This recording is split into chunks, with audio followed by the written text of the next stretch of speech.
No hemos escuchado ni a Mónica ni a Gina. Quiero hablar al final para conectarlo con el poema que escogí. Y bueno, pues ya voy a leer el poema. Es de Pablo Neruda, el soneto 59, y es dedicado a Gabriela Mistral.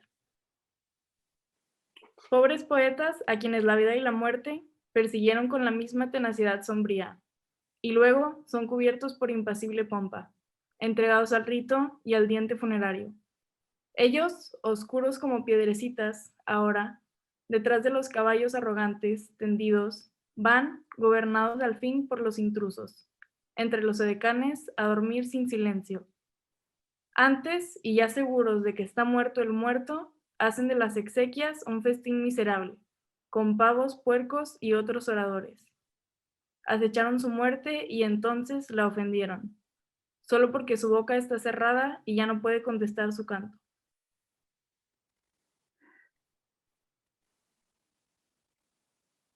Bellísimo y terrible. Sí, Y, está muy bueno. y ciertísimo. Sí. Bueno, lo voy a leer también. Sí, Sí. muy bien.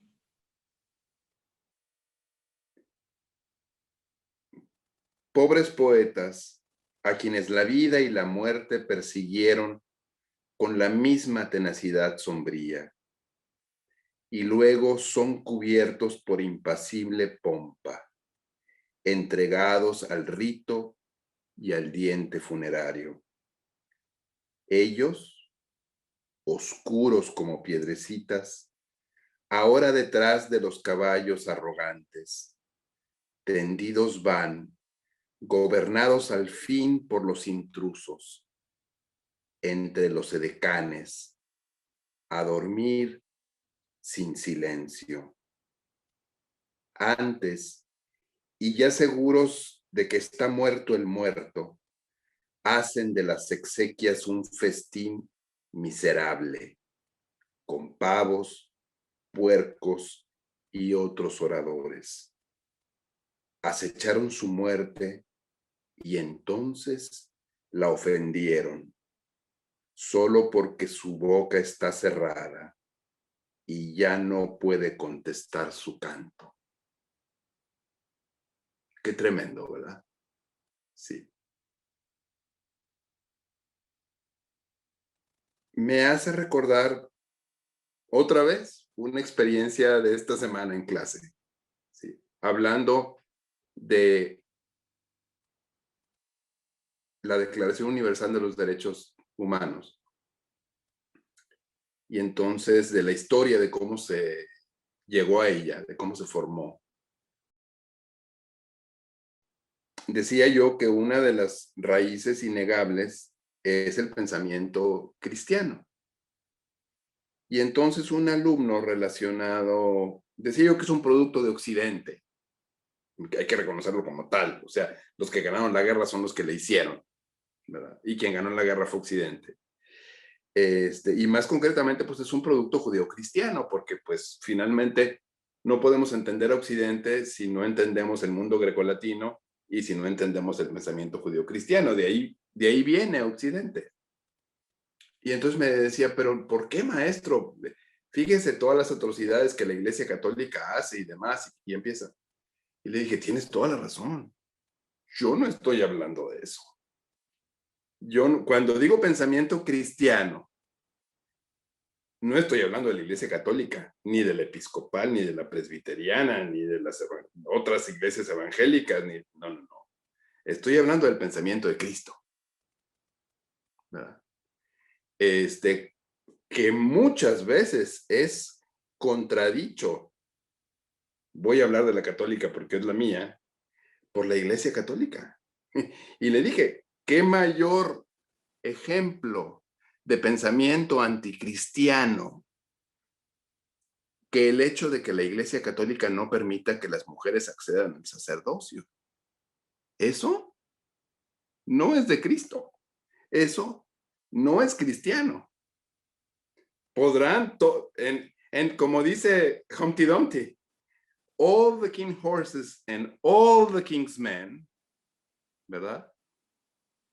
Pues sí, o sea, a mí qué pitos me importa que todos los cardenales y el Papa mismo digan que eso es un principio inamovible. Pues podrán decir misa y te deum, ¿verdad? Pero eso es anticristiano. ¿Sí? Y entonces cuando leo este texto, me evocaste eso y me hiciste evocar otra cosa. Yo me pregunto con mucha frecuencia y a veces no tengo respuesta. Caray, ¿cuántas veces traicionamos aquello que decimos sostener? Todos, y yo no digo que otros, yo mismo, todos los días. ¿Cuántas veces, ya pasando de las personas a las organizaciones, cuántas veces las organizaciones traicionamos aquello que decimos sostener? Y qué terrible responsabilidad es esa. Porque, como diría Václav Havel, el gran dramaturgo, patriota y disidente político y presidente de la República Checa,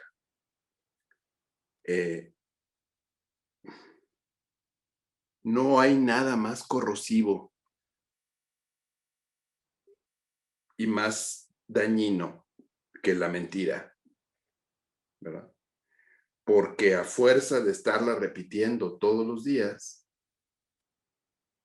nos la creemos. Y muchas veces nosotros como personas y muchas veces nosotros como organizaciones, todas, no estoy hablando de ninguna en particular, todas, vivimos en una mentira constante y permanente.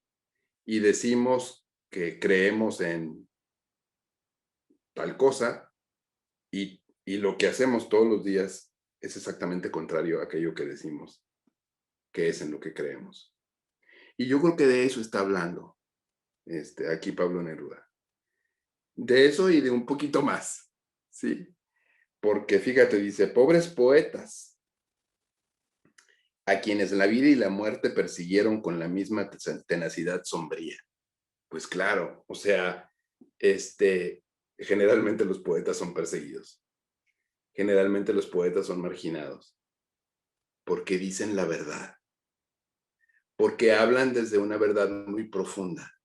Y esa verdad muy profunda hiere, conmueve, afecta, destruye, denuncia en formas muy profundas. ¿Sí? Y sin tener que tomar el fusil, ¿sí? Están tomando un fusil más potente que la bomba atómica, que es el fusil de la palabra. ¿Sí? Dicen, yo no sé si es verdad, que en el mayo del 68 alguien fue a recriminarle a Jean-Paul Sartre porque no estaba ahí en las calles protestando. Y entonces él dijo, porque yo soy filósofo y soy escritor y mi trabajo es pensar y escribir. Y aquí, a través de mi pensamiento y a través de mi escritura, estoy en las trincheras, ¿verdad? No sé si es verdad, pero si no es verdad, es una gran invención. Entonces, bueno, pobres de los poetas porque toda su vida son criticados y son marginados por gente que no es capaz de entenderlos. Los poetas y los músicos y en general todo aquel que va adelante. ¿Sí? Todo aquel que tiene una visión de futuro es poco comprendido. Los ecologistas y ¿qué digo? Los que pugnan por los grupos vulnerables, etcétera, etcétera, etcétera, etcétera, ¿no?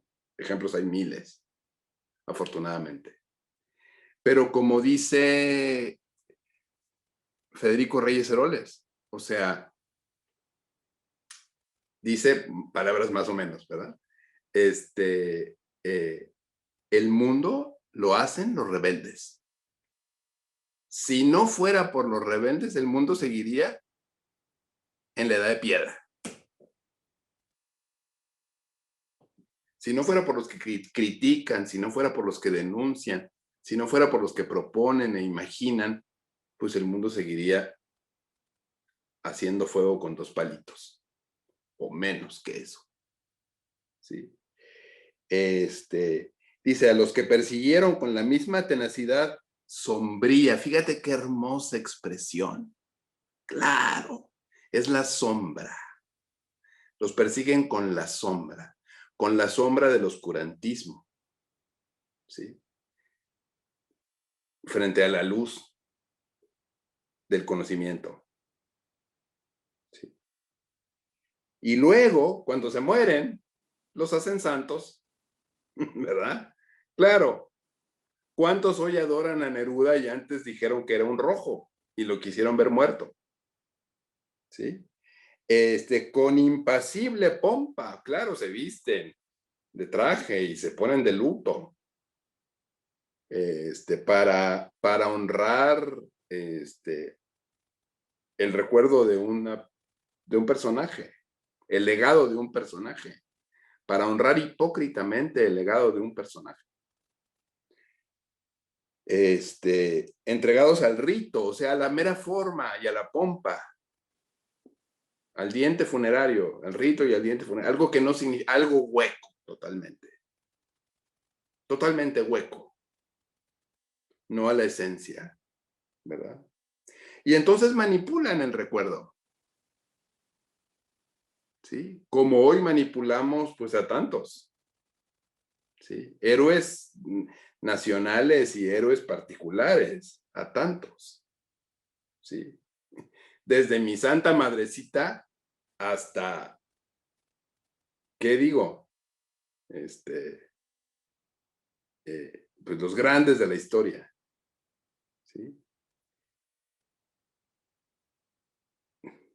Si manipulamos a Dios para hacerlo el paladín de las guerras, pues ¿qué más? Ellos, dice, oscuros como piedrecitas. Fíjate que, híjole, fíjate, oscuros y pesados. Pesados no solo por pomposos y por voces engoladas y por prepotentes, ¿verdad? Sino pesados como piedras. No sirven para nada. ¿Sí? Detrás de caballos arrogantes, en una procesión funeraria, ¿verdad? Tendidos van, gobernados por los intrusos entre los edecanes, a dormir sin silencio. ¡Wow! A dormir sin silencio, sin reposo, en pocas palabras. Antes, y ya seguros de que está muerto el muerto, o sea, primero lo rematamos. En vida lo despreciamos y lo vejamos y lo limitamos y lo criticamos. Y luego nos aseguramos de enterrarlo muy bien. 4 metros bajo tierra para que no moleste. Para que no se queje. ¿Verdad? Hacen de las exequias un festín miserable. Hijo, con pavos y puercos, está diciendo, pues es un festín de animales, en pocas palabras. De bestias. Y las bestias no son los pavos y los puercos. Las bestias son esos miserables que utilizan el nombre de alguien más para manipularlo. ¿Sí? Acecharon su muerte y entonces la ofendieron. ¿Sí? La pudieron ofender porque la boca del poeta está cerrada y ya no puede contestar. Ya no puede decir, hey, pero es que no era así. Hey, es que lo que están diciendo es una mentira. ¿Verdad? Ya no se puede quejar. Ya no se puede defender. Qué tremendo. ¿Sí?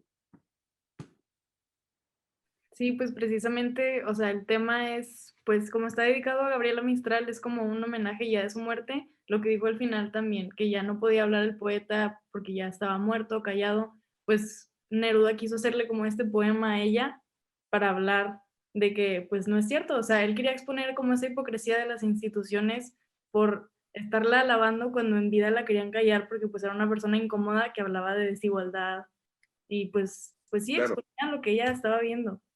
Y porque era, y porque era una lesbiana.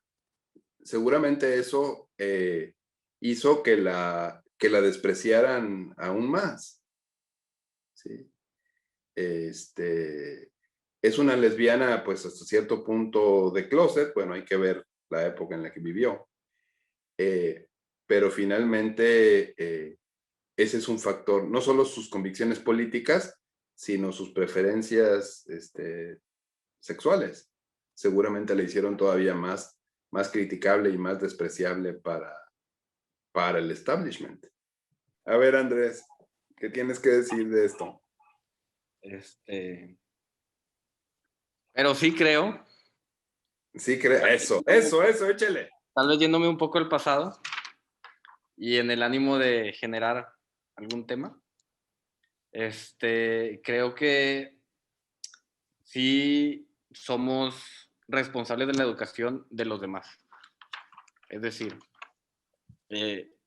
mi compañero Mario Benedetti decía que él no sentía que educaba, que él no hacía un coaching, que él señalaba. Yo no soy maestro de la facultad todavía, pero... No en el aula, pero en la vida sí. Bueno, pero cuando estoy con mis sobrinitos, yo los estoy educando, o sea, ellos ven una acción que yo tengo que hacer y ellos me van a seguir porque ellos creen que yo soy lo correcto por haber tenido más experiencia o porque me ven como alguna figura de autoridad o no sé. Absolutamente. Yo creo que sí habría que tomar, yo sé que el maestro Mario Benedetti lo hace, el tema de, bueno, yo soy responsable de la educación de mis alumnos dentro del aula. No, o sea, igual y podría ser fuera también, pero mi obligación o mi campo de acción está solamente en la escuela, no puedo yo abarcarlo como un poquito más. Yo no estoy de acuerdo.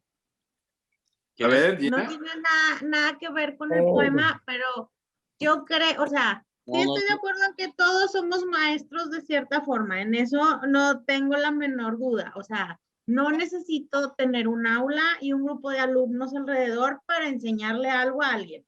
Ajá. O sea, porque tan le puedo enseñar a mi mamá, al doctor, a mi sobrinito, a mis alumnos, eso estoy de acuerdo. Pero como maestra, yo creo que mi responsabilidad no se queda en el aula. Yo tengo que ser congruente adentro y afuera. Y yo dentro del aula te digo, no te copies, cuidado con la honestidad, pero en la esquina de la facultad le doy mordida a un policía, no estoy siendo buena maestra, no está bien. O sea, no estoy de acuerdo, hay que ser congruente dentro y fuera. No, igual y me explico. O sea, solamente... Puede ser.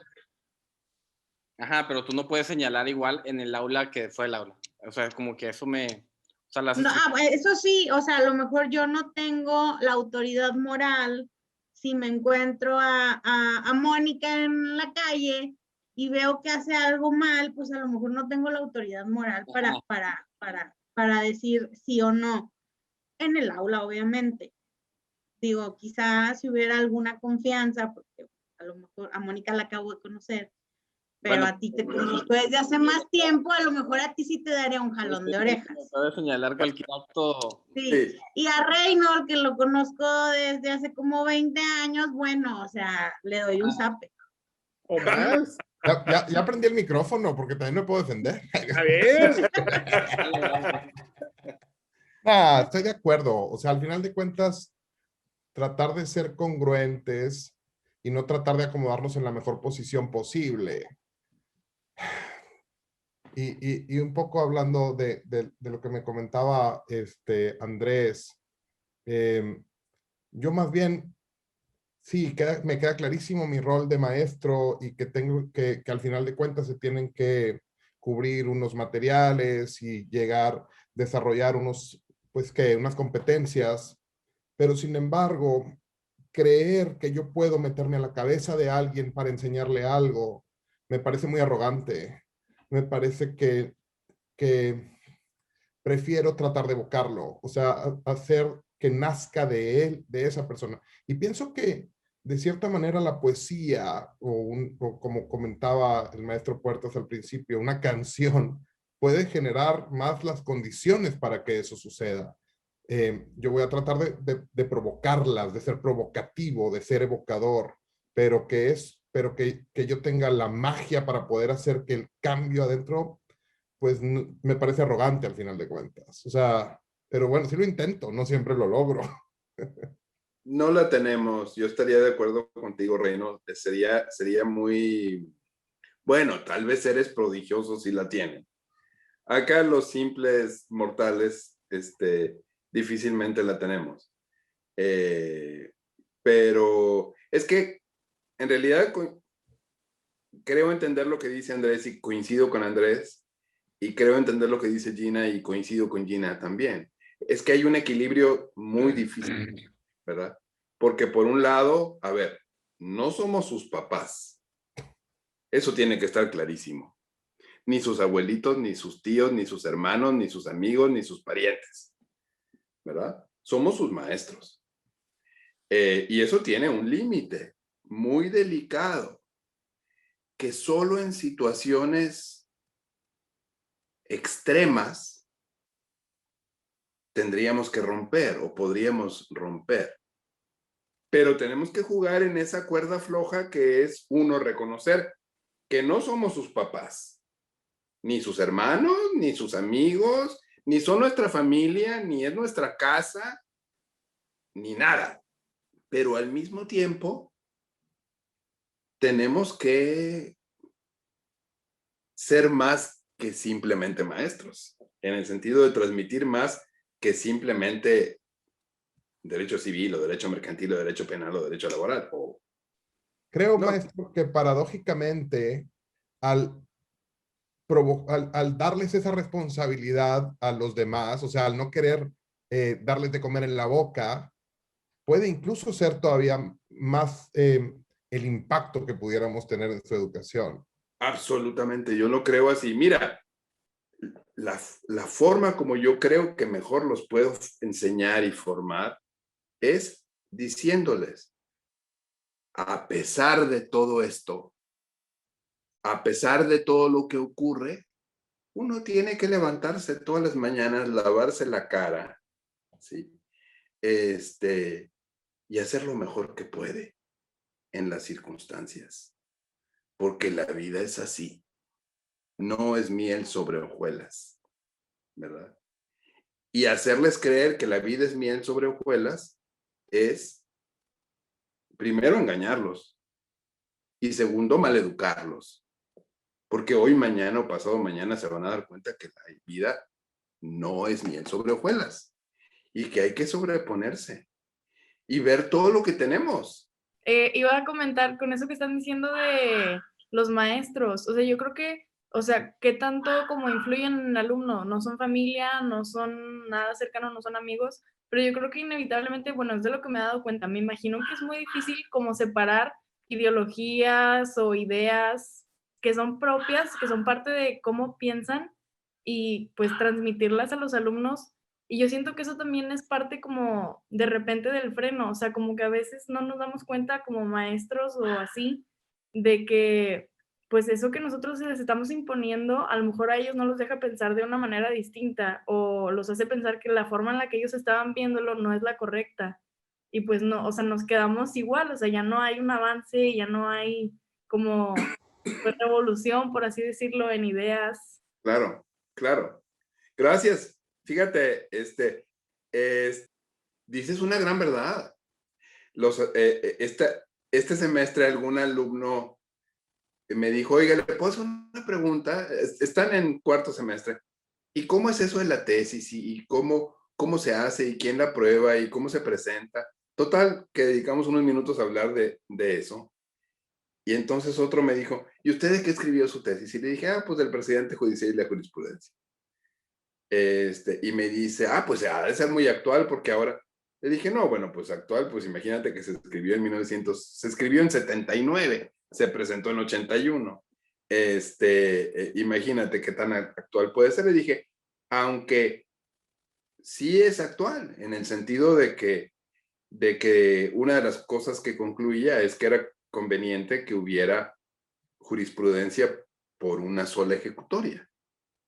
En ese sentido, pues es actual, porque la propuesta esa está hecha hace muchísimos años. Y bueno, es lo que de alguna manera me estás queriendo decir, creo yo, que uno tendría que tener la capacidad de, otra vez, de guardar el equilibrio y decir, tengo que respetar este concepto que me está ofreciendo el alumno, siempre y cuando ese concepto tenga sustento racional, ¿verdad? Ese es yo diría, ese es el gran límite. Porque finalmente, a ver, seamos francos, si a mí alguien me hubiera dicho hace, pues 20 años a lo mejor ya no, pero 25 años, que un día jurídicamente 2 personas del mismo sexo se iban a casar, y yo hubiera dicho, pero estás completamente loco. Y hoy se pueden casar. Y qué bueno que se puedan casar, ¿verdad? Entonces, bueno, hablábamos, por ejemplo, del principio de relatividad de la sentencia, que a mí siempre me pareció una injusticia, y que recuerdo haberlo dicho en clase cuando me lo enseñaron. Y claro que la reacción de mi maestro fue súper negativa, y bueno, estaba casi presentando como si fuera la Biblia, ¿sí? Escrito en piedra. Bueno, pues me da risa, porque pues hoy ya sabemos por dónde anda el principio de relatividad de la sentencia. Entonces, sin duda, otra vez, los rebeldes, los críticos, son los que construyen el mundo.